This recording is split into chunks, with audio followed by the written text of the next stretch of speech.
মই দুৰাচাৰ কেৱলে তোমাৰ অপৰাধী নাৰায়ণ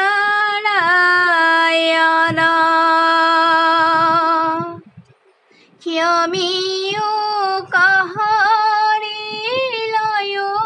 দাস কৰি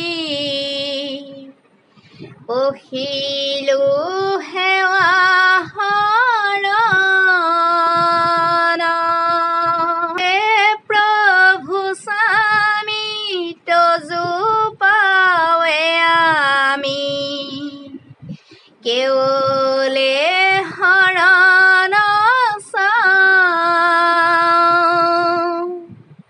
কৰা অনুগ্ৰহ মায়াৰ নিগ্ৰহ তেবে